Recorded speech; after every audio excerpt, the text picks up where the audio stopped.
In a small village at the heart of Africa, there stood a mighty baobab tree known by the villagers as the Tree of Life. It had been there for generations, its massive trunk reaching high into the sky, its thick branches sprawling out like giant arms. It was said that the tree was as old as the village itself, and some believed it had lived for thousands of years. Every villager, young and old, had heard the stories about the tree, but only a few knew the secrets it kept hidden. Hello everyone, my name is Adugo, and you're watching the African Tales channel by Adugo. Before we dive into today's video, please kindly click on that subscribe button and turn on the notification bell so you will be notified whenever I upload a new video. Now let's get into the story.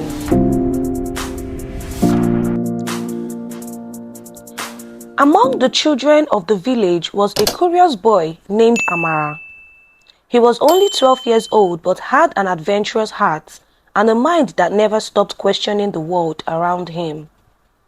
Amara would often visit the baobab tree after school, sitting under its shade, dreaming of the day he would uncover its deepest secrets.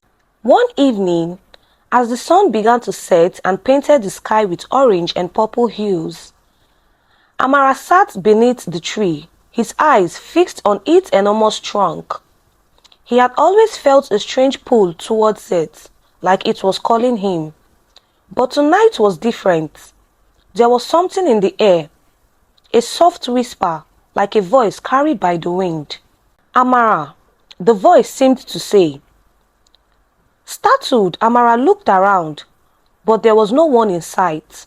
He glanced up at the baobab tree, and for the first time, he noticed something he had never seen before. A faint glow around its trunk, like the tree itself was alive with energy. He stood up, heart racing. "Who's there?" he whispered, his voice barely audible against the rustling leaves. The whisper came again, only louder this time. "Amara, come closer." Amara's curiosity got the best of him.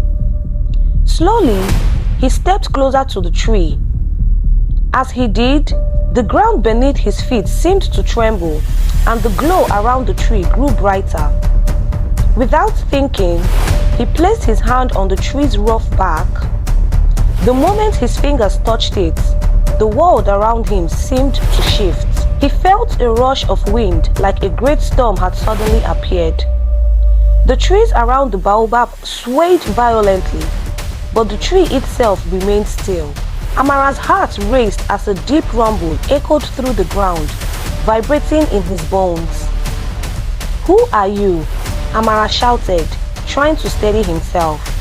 The wind howled louder, and then, as if answering his question, a voice boomed from the tree. "I am the baobab, the Tree of Life. I have watched over this land for centuries, and I have a task for you, Amara." The boy could hardly believe his ears. The baobab tree, alive, speaking to him. It was too much to comprehend. Yet, he could feel the power in the air, the truth of the words that echoed in his heart. "I am ready," Amara said, his voice filled with a mixture of fear and excitement. The tree's voice softened. "There is a great darkness coming. It threatens the very balance of life in this land.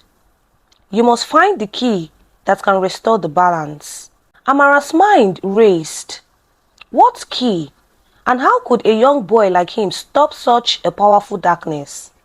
Before he could ask another question, the wind stopped. The baobab tree's glow faded and everything around him returned to normal. But the mystery remained. Amara had been chosen for something extraordinary. The next day, Amara told his best friend, Nia, what had happened. Nia was skeptical, but she trusted Amara. Together, they decided to visit the tree again. Perhaps the baobab had more answers for them. As they approached the tree, they noticed something strange. A large, deep crack had appeared in the trunk. The crack glowed faintly, just like the tree had the night before. "It's happening," Amara whispered, his heart pounding. Nia looked around nervously. "We need to be careful. There is something powerful at work here." Amara nodded, determined to uncover the secret of the baobab tree. But what he didn't know was that dark forces were already aware of his search. Forces that would stop at nothing to keep the balance of life disrupted. The adventure was only beginning. The days that followed were filled with mystery and fear. Amara and Nia visited the baobab tree every day after school, searching for answers. Each time they arrived, the crack in the tree's trunk seemed to grow larger, and the faint glow inside it became brighter. Something was stirring inside the ancient tree, something that wanted to be discovered. One afternoon, as they stood beneath the baobab's shadow, the wind began to pick up, swelling around them. Nia shivered, her eyes wide with worry. "Do you feel that?" she asked, her voice trembling. "The air, it's so thick. Something is wrong." Amara nodded, his mind racing. The baobab tree had warned him about the darkness, but what did that mean? And why was the crack growing? "I think it's time we look inside the tree," Amara said, his voice steady despite the fear bubbling inside him. "Maybe the key we are supposed to find is hidden in there." Nia hesitated but then nodded.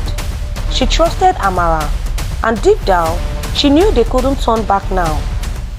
Together, they approached the crack, their footsteps barely making a sound on the earth beneath them. The crack was wide enough for Amara to slip his hand inside. He reached into the darkness, his fingers brushing against something smooth and cold. Suddenly, the ground beneath them trembled, and the loud cracking sound echoed through the air. Amara yanked his hand back just in time as a hidden compartment in the tree slowly opened. Inside, they saw a small glowing stone. It shimmered with an otherworldly light, casting strange shadows on the surrounding ground. The stone seemed to hum, vibrating with power. Without thinking, Amara reached for it, his fingers wrapping around the stone. As soon as he touched it, a blinding light filled the air, and the strange voice echoed in his mind. "You have found it," the voice said. "The key to the future lies in your hands, Amara. But beware, for with this power comes great danger." Amara's heart raced as the light slowly faded. He looked down at the glowing stone in his hand. It was small, but its presence felt heavy, like it carried the weight of 1,000 years. "What does it mean?" Nia asked, her voice trembling. "What is this thing?" "I don't know," Amara replied, staring at the stone in awe. "But I think the darkness is closer than we think. We have to be careful, Nia. We have to protect it." Before they could say another word, a shadow loomed over them. The air grew cold and a figure appeared before them, cloaked in black. It was a tall figure, its force hidden in the shadows, and it radiated a chilling energy. "You should not have taken it." The figure's voice was low and menacing. "The key belongs to the darkness, not to you." Amara stepped back, clutching the stone tightly in his hand. "Who are you?" he demanded, trying to sound brave even though his heart was pounding in his chest. The figure's laughter echoed through the air, sending a chill down their spines. "I am the guardian of the darkness, the one who keeps the balance of life in check. And now, the key you found will belong to me." Without warning, the figure raised its hands and the ground around them cracked open. A dark energy surged through the earth, swelling around Amara and Nia. The air was thick with fear and power. Amara held the stone out in front of him, hoping it would protect them. But the darkness seemed to ignore the stone's power, growing stronger with each passing second. The sky above them darkened, and the once bright and beautiful land around them began to wither and die.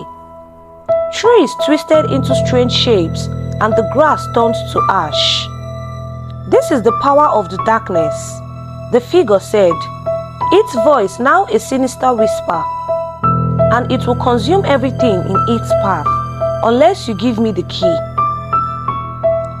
Amara and Nia exchanged a desperate glance. They couldn't let this evil force take the stone. It was their only hope, their only chance to save the village, the land, and the future. But the darkness was too powerful, and the figure was closing in on them. "Amara," Nia shouted, grabbing his arm, "we have to do something." Amara's mind raced. There had to be a way to stop the darkness. He remembered the Baobab tree's warning. This was a battle for the balance of life, and the key was the only way to stop it. Suddenly, a memory flashed through his mind, something the Baobab tree had said earlier.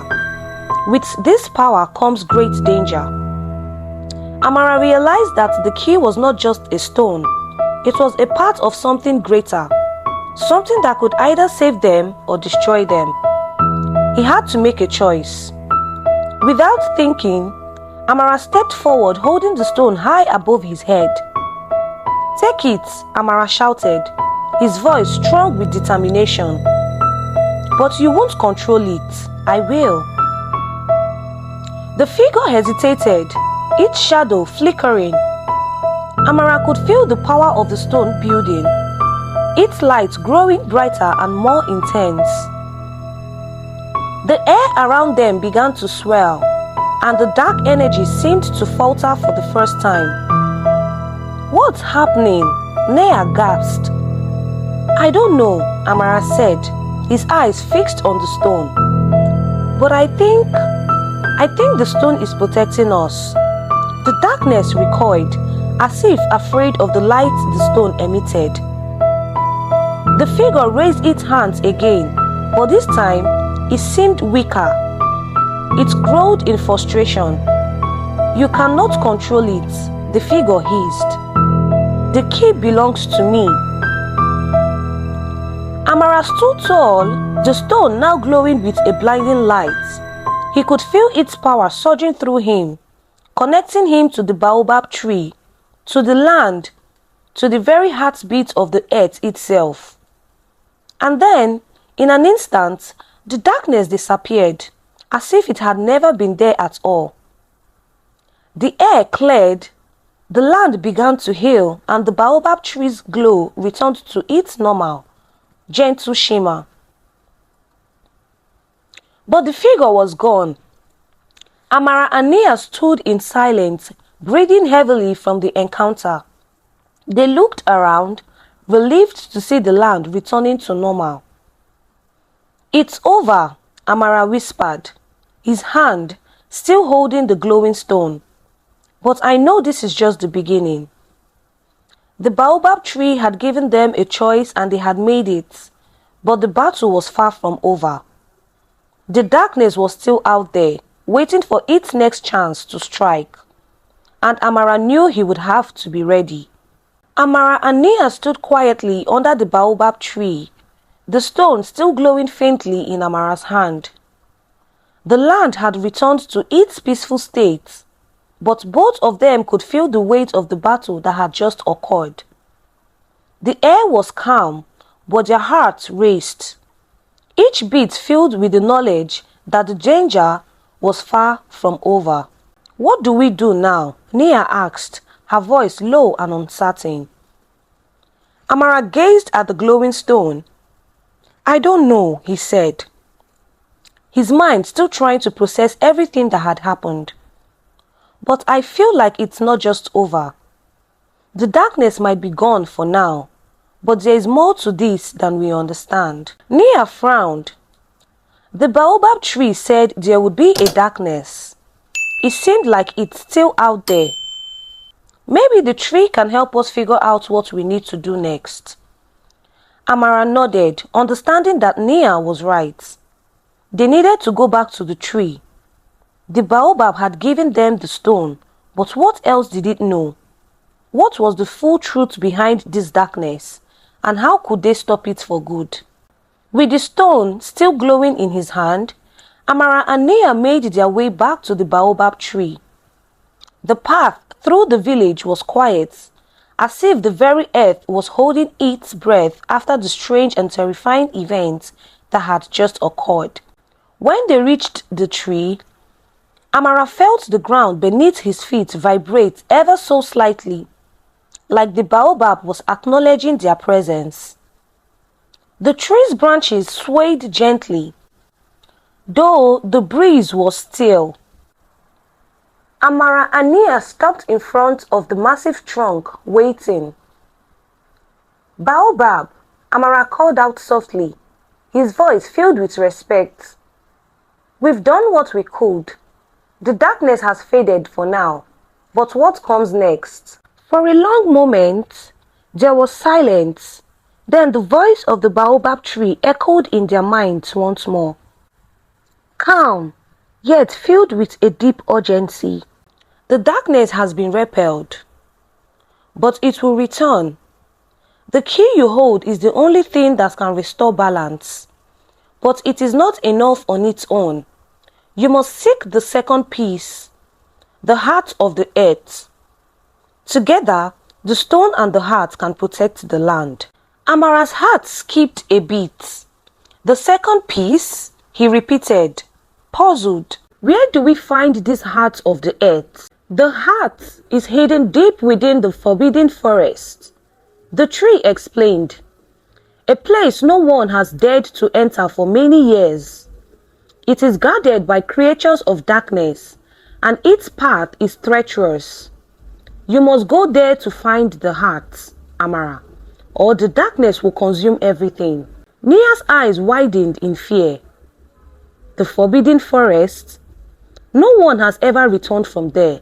How can we possibly?" "You must go," the baobab interrupted, its voice firm. "The darkness is stronger than you think. Without the heart, the stone will lose its power. You must find it, or all will be lost." Amara tightened his grip on the stone, feeling its warmth pulse in his hand. He wasn't sure how they would make it through the forbidden forest, or if they even could. But he knew one thing for certain. They had no choice. "I will do it," Amara said, determination in his voice. "We will go together." Nia glanced nervously at the dense trees surrounding the baobab, the shadow of the forbidden forest looming in the distance. "Are you sure, Amara? The forest is filled with dangers.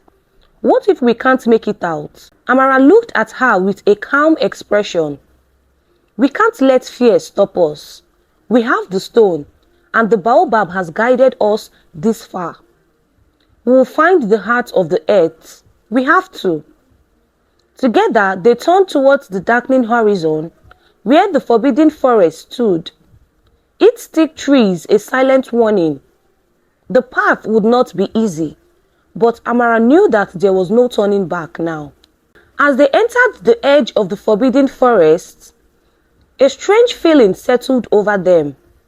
The air grew thicker, cooler, and the ground beneath their feet seemed softer, as if the earth itself was alive, watching their every move. The forest was eerily quiet. No birds, no wind, just silence. "Stay close," Amara whispered to Nia, his eyes scanning the shadows ahead. He could feel the weight of the forest pressing in on them, as if nothing was lurking just out of sight. As they walked deeper into the forest, the trees began to twist and writhe, their branches reaching towards them like fingers. Amara felt a chill run down his spine. This was no ordinary forest. It was alive and it was watching them. Suddenly, a sound broke the silence. A rustling followed by a deep growl. Amara froze, his heart pounding in his chest. From the shadows, a pair of glowing yellow eyes appeared, watching them intently. Nia gasped. What is that? Out of the darkness, a creature emerged. A giant, shadowy figure with the body of a lion and the wings of a bat. Its fur was matted with dirt and leaves, and its eyes glowed with an unnatural light. It's one of the guardians, Amara whispered. We need to move quickly. But before they could react, the creature lunged at them. Its claws outstretched, its mouth open in a fearsome snarl. Amara held the glowing stone in front of him, hoping its light would protect them. The creature stopped in its tracks, its glowing eyes narrowing as it stared at the stone. This stone, the creature hissed, its voice like the rustling of dry leaves. You carry the key, but you cannot pass. We have to, Amara said firmly, his voice shaking but strong. We need the heart of the earth to save our village. Please, let us through. The creature growled, its wings spreading wide. To take the heart, you must prove your worth. Only those with pure hearts can pass. Amara and Nia stood frozen, unsure of what would happen next. The forest was testing them, challenging their courage and resolve. The creature's eyes glowed brighter, and for a moment, it felt as if the very air around them was charged with energy. You must answer this question, the creature said, its voice low and menacing. What is the true source of power? Amara's heart raced. The question was simple, but the answer felt elusive. He glanced at Nia, who looked just as confused. What is the true source of power? Amara whispered to himself, thinking hard. He had to answer wisely or they would never make it to the heart. Amara's mind raced as he stood before the massive creature, its eyes glowing like molten gold. The air around them felt heavy, charged with an energy that made it hard to breathe. Nia's hand gripped his arm tightly, both of them waiting for the creature's next move. What is the true source of power? The creature asked again, its voice deep and echoing through the forest.